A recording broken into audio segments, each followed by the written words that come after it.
Mesdames et messieurs, bienvenue sur Afro Info 243 de partout de nous suivre à travers le monde. Vous êtes aux États-Unis d'Amérique, vous êtes en France, en Allemagne, en Belgique, en Angleterre, en Afrique du Sud, très nombreux en Angola, au Congo, Brazzaville, vous êtes également en Angola ou au Gabon, vous êtes en RDC, notre cher et beau pays, dans la capitale Kinshasa, vous êtes à Goma, à Bunia. Bienvenue dans ce nouveau numéro du grand dossier d'actualité. Nous allons parler des forces armées de la République démocratique du Congo qui montent en puissance à chaque jour, à en croire le premier vice-président de la commission défense et sécurité de l'Assemblée nationale, rapporté par la presse présidentielle qui confirme que l'armée de la RDC s'apprête à lancer des offensives pour chasser les touristes du M23 soutenus par le Rwanda de toutes les zones occupées actuellement dans les territoires de Nyiragongo,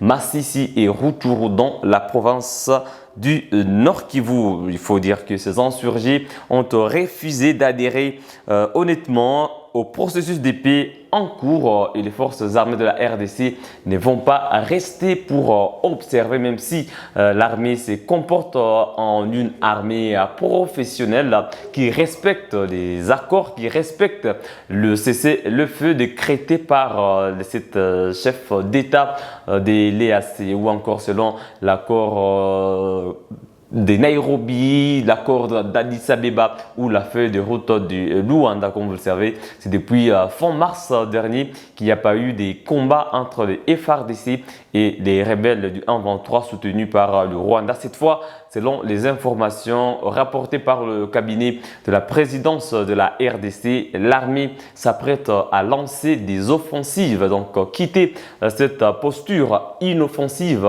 pour mener des combats afin de chasser le M23 soutenu par le Rwanda. C'est plus un secret, tout le monde le sait. Les États-Unis d'Amérique ont même sanctionné le général Andro de la RDF pour le soutien de son armée au M23, les militaires rwandais qui avaient traversé pour venir soutenir le M23 sur le sol congolais. Cela n'est pas passé inaperçu. Vous vous rappelez quand les FARDC ont fait un communiqué pour annoncer avoir repoussé une attaque de l'armée rwandaise qui voulait pénétrer en République démocratique du Congo. L'armée rwandaise avait réagi par une autre communication, c'était même une communication du gouvernement rwandais pour accuser la RDC de soutenir les FDLR, de faire des prétextes pour que les FDLR puissent aller attaquer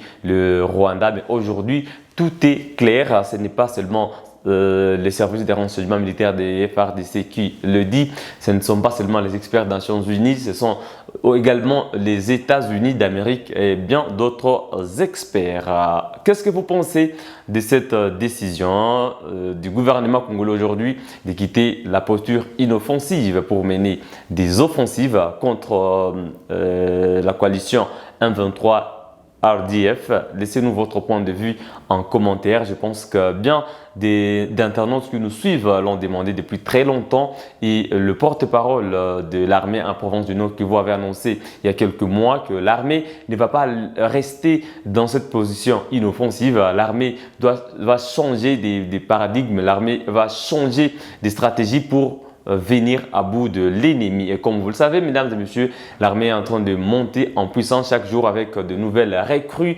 avec ceux qui viennent des centres de formation, avec ceux qui se préparent déjà pour cela, parce que quand une force négative ne veut pas quitter votre sol, quand une force veut s'imposer et imposer un dialogue, il faut que l'armée en tout cas s'apprête et soit prête à toute éventualité afin de mettre un terme à toutes ces hostilités. La deuxième information du jour, mesdames et messieurs, dans ce grand dossier concerne le procès du député Edouard Mwangachuchu. En tout cas, le ministère public requiert une peine de servitude pénale à perpétuité contre le député Edouard Mwangachuchu, lui qui est jugé pour trahison, participation à un mouvement insurrectionnel qui est le M23 et bien d'autres charges retenues contre le député Edouard Mwanga Tutu, comme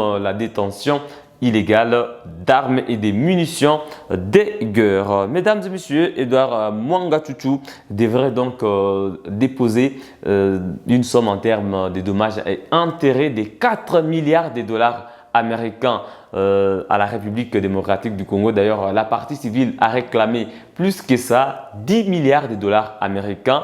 Vous allez vous rappeler que sa société minière SMB avait été fermée, toutes les activités sont suspendues pendant ce temps. C'est dans la province du Nord Kivu. Il a des bureaux en ville de Goma, Edouard Mwanga Tutu, donc il parle de la société. Alors sa société qui avait des bureaux dans la ville de Goma pour l'exploitation des minéraux après extraction. Aujourd'hui, vous allez vous rendre compte qu'il y avait alors des irrégularités. Et quand on parle des pillages des minéraux congolais, il ne faut pas penser seulement à ceux qui viennent de l'Europe, de l'Occident. Je l'ai dit hier dans le grand dossier d'actualité quand je parlais de la démarche du député Alfred Maïcha, qui a accusé 3 membres du gouvernement Sama Lukonde de faire perdre à la caisse publique chaque fin du mois 500 millions de dollars américains. C'est énorme. Donc ce sont des Congolais, parce qu'Edouard Mwanga Tutu, bien sûr, même si on peut tout dire sur lui, il est député quand même dans ce pays, mesdames et messieurs. Je sais que nombreux disent ici qu'il est rwandais, c'est pas grave, je vous le concède, mais moi je vous rappelle seulement qu'il s'agit d'un député national qui devrait déposer 4 milliards de dollars américains, donc volés alors au trésor public, lui qui détenait des armes de manière illégale pour soutenir des mouvements insurrectionnels, ici à l'occurrence le 1-23, lui qui avait été accusé de maintenir des relations avec des officiers rwandais. Alors vous avez raison de douter de sa nationalité. Malheureusement, dans ces pays, il est député national, même si le ministère public requiert une peine de servitude pénale contre ces députés Edouard Mwanga Tutu. Donc on va peut-être vers la fin de ce procès, même si ces avocats sont en train de parler d'acharnement politique. Il y aura peut-être d'autres moyens de défense, mais le temps que ce procès a pris et toutes les fois que la partie du député demandait des remises en liberté provisoire rejetées prouve en suffisance qu'il est coupable de tout ce qui lui est donc reproché. Ici, nous attendons donc la fin complète de ce dossier pour venir en parler, mais vous savez déjà qu'il devrait donc subir une peine de servitude pénale, donc il va passer le restant de sa vie en prison. Il y aura des dommages et intérêts à payer au gouvernement congolais si le dossier reste tel qu'il est en ces moments. Mesdames et messieurs, le troisième sujet qui va clôturer ce grand dossier du week-end, le grand dossier d'actualité bien sûr, c'est que avant même que le gouvernement congolais ne puisse se prononcer au sujet de l'avenir de la force régionale de l'EAC en République démocratique du Congo, sachant que le président de la République, Félix Tshisekedi lui-même, a multiplié des critiques négatives contre la force régionale de l'EAC, les militaires de cette force régionale de l'EAC demandent qu'il leur soit accordé un autre mandat pour préserver les acquis de la force régionale de l'EAC. Vous vous en rendez compte, mesdames et messieurs, ce que ça fait. Et selon certaines informations, d'ailleurs, lors du sommet des ministres de la Défense de 7 pays de l'EAC qui s'est tenu à Nairobi le jeudi, il y aurait des décisions à ce sujet. Apparemment, cela a été approuvé. Apparemment, il paraîtrait que les 7 ministres de la défense de 7 pays de l'EAC auraient accepté de maintenir la force régionale de l'EAC en République démocratique du Congo. On n'a pas encore de confirmation. Mais tout ce que nous savons en ce moment est que les militaires de la force de l'EAC demandent que ces mandats soient prolongés. Le mandat qui doit prendre fin le 8 septembre. C'est dans quelques jours ici, mais on ne sait pas ce qui va se passer après. Est-ce que ce mandat sera prolongé? Est-ce que le peuple congolais est satisfait du mandat qu'exerce la force de l'EAC aujourd'hui? Si déjà les FARDC s'apprêtent à mener des offensives contre le 1-23 soutenu par le Rwanda, est-ce que si cette force-là était efficace, on en serait arrivé là-bas aujourd'hui?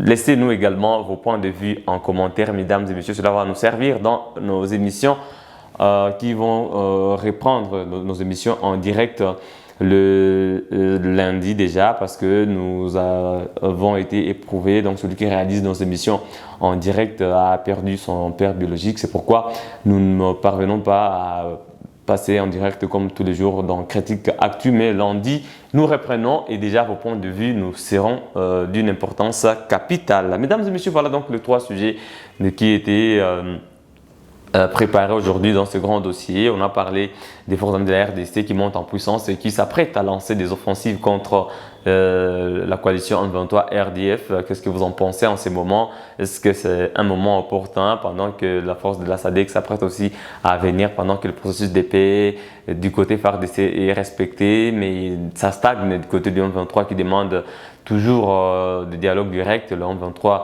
qui poursuit des massacres du peuple congolais, des combats contre des groupes d'autodéfense. Est-ce que c'est opportun en ce moment? Laissez-nous votre point de vue en commentaire, mesdames et messieurs. Nous sommes là pour ne vous donner que les informations et quand il s'agit de faire des critiques, des analyses, nous sommes toujours avec des invités pour cela. On parlait du procès du député Edouard Mwanga Chouchou, lui qui doit subir une peine de servitude pénale à perpétuité, qui devrait aussi déposer ou payer des amendes en termes de dommages et intérêts de 4 milliards de dollars américains. La société minière est déjà fermée, les activités ne fonctionnent plus. Donc, lui a été reproché de maintenir des relations avec le 1-23 et le Rwanda pendant que le pays est agressé, la détention illégale d'armes, donc haute trahison à la République démocratique du Congo. Même si ces avocats parlent d'acharnement, je pense que vous savez de quoi je parle quand en RDC vous êtes accusé de maintenir des relations avec le Rwanda, un pays qui est pointé du doigt par le gouvernement comme agresseur. Ce qui s'est passé, des massacres de Kishiché, des Bammo et de partout. Donc quand vous êtes accusé de haute trahison, c'est un ouf de soulagement pour une grande partie de l'opinion en République démocratique du Congo. Et enfin, nous avons parlé du mandat de la force de l'EAC qui doit expirer le 8 septembre prochain, mais les militaires de l'EAC voudraient que ce mandat soit prolongé pour préserver les acquis de la force régionale de l'EAC. Peut-être selon certaines sources, les ministres de la Défense de 7 pays de l'EAC auraient accepté de maintenir cette force en République démocratique du Congo. C'était jeudi qu'ils se sont réunis à Nairobi, au Kenya. Qu'est-ce que vous en pensez, mesdames et messieurs, pendant que le président de la RDC Tshisekedi multiplie des critiques négatives, pendant que l'opinion congolaise, le peuple congolais, vous qui nous suivez, vous ne voulez pas de cette force en RDC, quel sera le sort de cette force, quelle sera la réaction de la population aussi dans des villes comme Goma, proche des zones des conflits. Il y a déjà le sujet sur la levée de l'état de siège qui n'a pas été tranché. Le président jusque-là ne s'est pas prononcé. Après la table ronde qui s'est tenue à Kinshasa, ça c'est aussi un autre sujet. Merci à vous toutes et vous tous de nous avoir suivis du début à la fin. Mesdames et messieurs, bon week-end chez vous. On se retrouve lundi pour une autre émission, une autre livraison d'informations. Si nous serons déjà prêts pour Critique Actu, nous serons en direct. Sinon, nous allons revenir pour les grands dossiers d'actualité. Vous êtes nouveau à Franck 43. Cliquez sur s'abonner, activez la cloche de notification, cliquez sur toutes pour ne rien manquer de nos prochaines productions. On se fixe un nouveau rendez-vous d'actualité. À très bientôt.